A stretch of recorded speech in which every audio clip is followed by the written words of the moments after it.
Hello, in this video we're going to be looking at how we import variable rate application maps to AFS Connect and then send them to the Pro1200 monitor.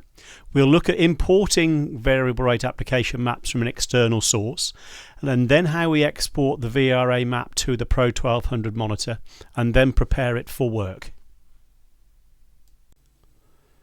On many occasions you will want to bring in your variable rate application maps into the AFS Connect portal to be able to send them directly to the Pro1200 monitor via telematics rather than USB stick, just for keeping records in your account of the maps that you've sent out and the speed of being able to do that. So for the first step in that process is bringing the actual maps into AFS Connect. What I've done is created a variable rate application map here. Some of you will recognize the software as being the old AFS mapping software. You can use whatever softwares you like to be able to create a variable rate map. It really doesn't matter. But the important thing is that you do have a variable rate map in there, and here we can see that we have two zones across the field here, and I've exported them from there as a shape file, and so that's what you need to do. So how do we bring them in?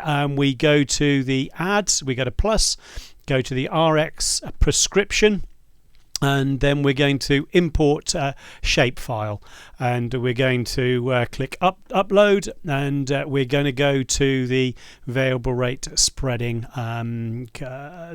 zipped file. We can't bring in the individual shape files here. It has to be compressed. If you do that, it won't work. So make sure it's a compressed folder from there.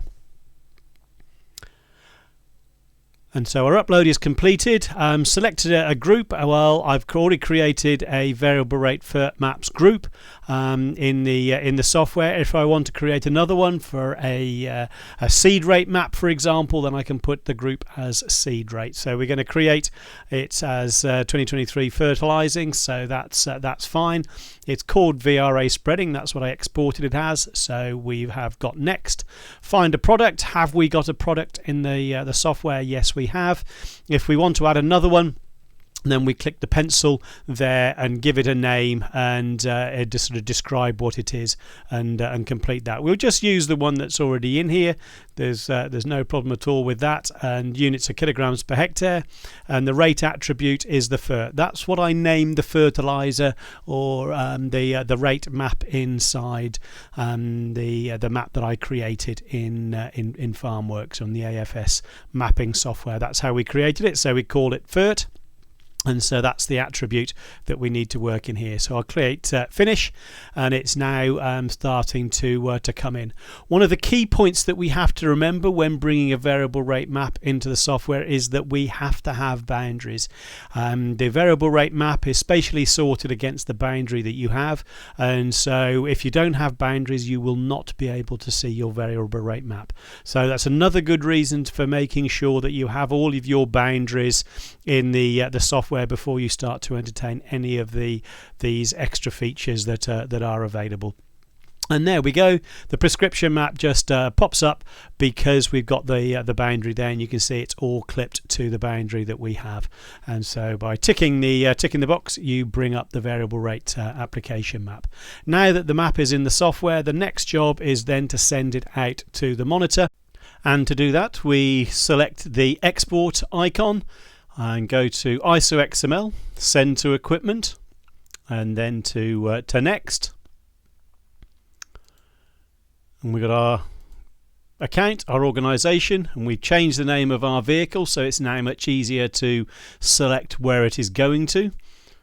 We'll go to next, and from our growers we'll just select this time the farm and the field that we need to send it out to, and we've only have one there, so that's why we've just got nothing to select. We'll go to boundaries, and then to include the swaths, include the prescription, and we see there the variable rate application map that we've created. We'll go to next, and we've got our fields and our prescription there, so we can see that the both are ready to go out. We'll click finish. The map has been prepared, the file was sent successfully, so we now have to go to the monitor to check that it is in there and then prepare it for use.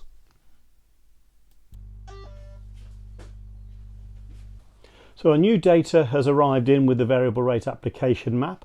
On it we'll go to yes to go to our inbox.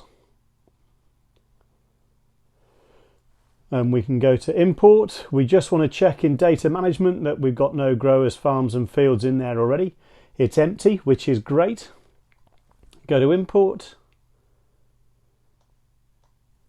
Go to import, select all.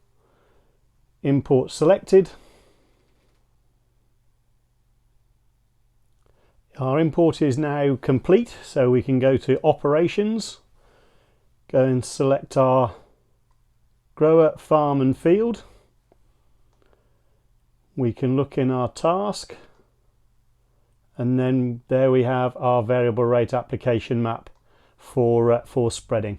Can't see the map in here because this is a simulator and it can't give us the position of where we are, but that's exactly what we wanted to see, that the task has been generated from the variable rate application map.